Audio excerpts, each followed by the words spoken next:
दूसरे का अपमान क्यों करता है? क्या आपने कभी विचार किया है? वैसे तो हम भी बिना कारण बहुतों का अपमान करते हैं। हमारा अपना अपमान भी बहुत बार होता है। संसार का सारा व्यवहार एक दूसरे का अपमान करने पर टिका है। जैसे पति अपनी पत्नी का अपमान करता है, पिता अपनी संतानों का अपमान करता है, नौकरी देने वाला अपने नौकर का अपमान करता है, अर्थात जो भी बलवान है वो निर्बल का अपमान करता है। यदि हम शक्तिमान हैं तो अपमान के बदले में लड़ाई करते हैं, और यदि लड़ने की शक्ति नहीं होती तो हम अपमान सह लेते हैं, स्वयं को निर्बल और असहाय मान लेते हैं। हमें छोटे होने का एहसास होता है। ऐसा प्रतीत होता है जैसे हमारी आत्मा कुचली गई हो। किंतु कोई किसी का अपमान क्यों करता है? जब अपमान होता है तो मनुष्य को अपनी निर्बलता का एहसास होता है, और निर्बलता का बोध मनुष्य को कुचल देता है। वो अधिक से अधिक निर्बल बन जाता है, अत्याचार सहने की आदत सी पड़ जाती है, आत्मविश्वास का नाश हो जाता है। और जब आत्मविश्वास नहीं होता तो मनुष्य शराब और जुए जैसे व्यसनों में सुख ढूंढता है, मन से रोगी बन जाता है। आखिर किसी भी मनुष्य की ऐसी दुर्गति कोई क्यों करता है? अपमान करने वाला वास्तव में क्या सिद्ध करना चाहता है?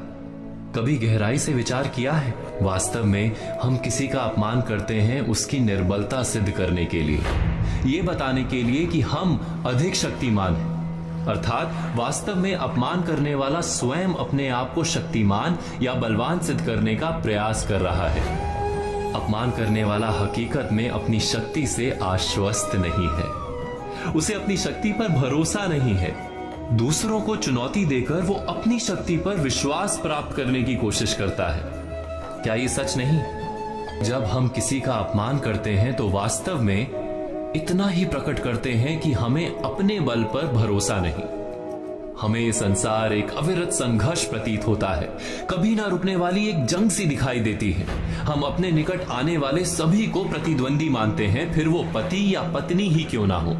हमें निरंतर लगता है कि हमें अपनी शक्ति सिद्ध करनी होगी, अन्यथा हमारा शोषण होगा, हम किसी के गुलाम बन जाएंगे। किंतु क्या हमने कभी विचार किया है कि दूसरों को प्रतिद्वंदी अर्थात दुश्मन मानने के बदले कलीग मान लें, हमारी सहायता करने वाले सहयोगी मान लें, अर्थात दूसरे व्यक्ति को प्रेम करें तो उसका अपमान करना आवश्यक ही नहीं होगा। किंतु प्रेम करने के लिए आत्मविश्वास आवश्यक है। जिसे अपनी शक्ति पर विश्वास नहीं, वो प्रेम कर ही नहीं सकता। अर्थात जिसका हृदय आत्मविश्वास से भरा होता है, ना वो अपमान करता है, ना अपमान को स्वीकार करता है। क्या ये सत्य नहीं? इस तथ्य पर विचार अवश्य कीजिएगा।